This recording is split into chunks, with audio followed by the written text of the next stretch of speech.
Michael here. Welcome back to another video. I am on my way to the gym. But anyway, guys, welcome back. We got an update video. It is the long-awaited part 2 of the TESERY smart display for the Tesla Model Y.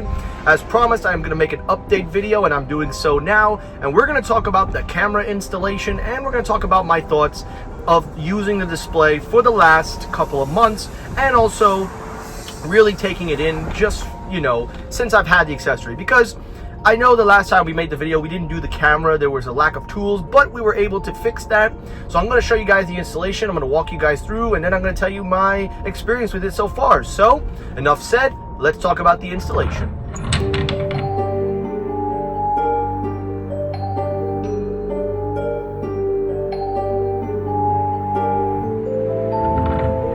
Alrighty guys, so as I said before, this is going to be a little bit of a quicker installation. So this is actually going to be about a couple of minutes long. So this is just a continuation on where we left off in the first video. So I suggest that you watch the first video to understand where this falls in.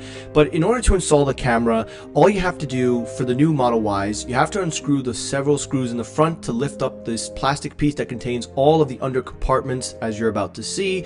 Once you unscrew everything, you also detach the light that's in the front of the frunk. Once you detach the plug, then you are able to lift, and then you could see the internals as you're seeing right now. And this is actually a really cool thing to see. Not many people actually get to see the inside of a Tesla every day. So once you do that, make sure to place the wire for the light somewhere separately so that way it doesn't get lost. Next thing you have to do is now also open up the area where you're going to feed the wire into the dashboard, where we can then plug it into the camera connector that was left out from the last video. We ended up doing it on the passenger side as that showed more openings. So once we decided where we were going to place it, we then run the wire from the area of where everything is, where that light is, to the bottom of the car. Now, as you see, we're doing some rough measuring, seeing where we can find the opening, where we can find the feed, and also just being able to continue the installation with little to no issue. Now, the camera does stick on with a very good adhesive. So far, as of the recording of this video, the adhesive has not come off. We did a mock test, and also ignore any of those white marks. Those are not scratches. I took my car to the car wash and washed everything off, and those were not scratches, so thank goodness for that.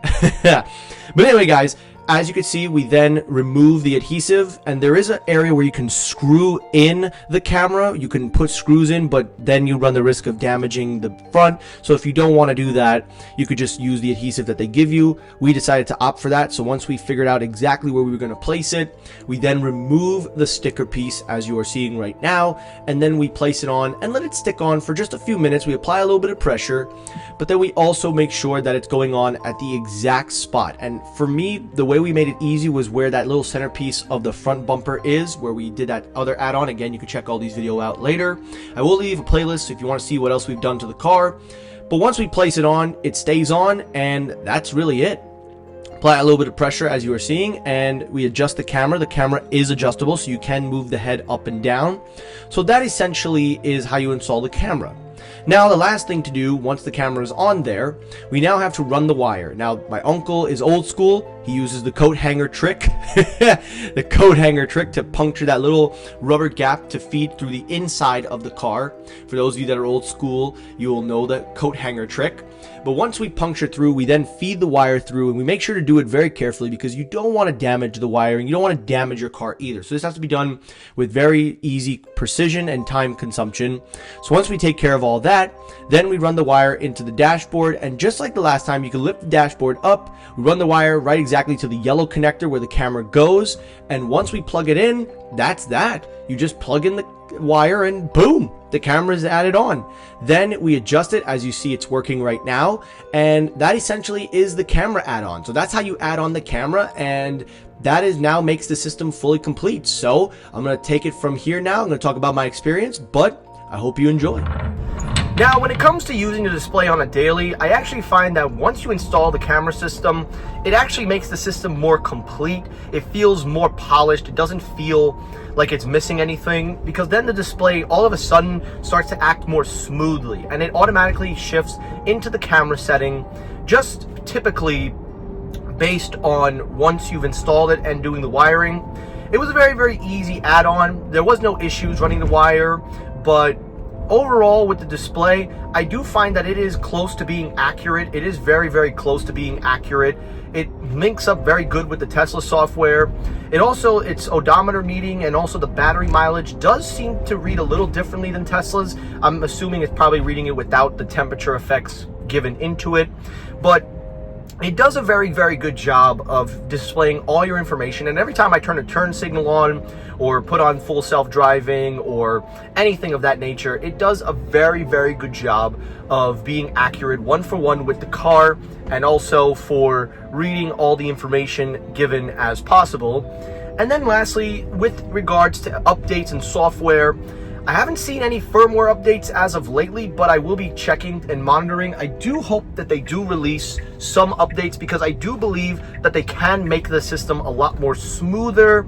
I do feel that it can be smoother. It has potential to be smoother.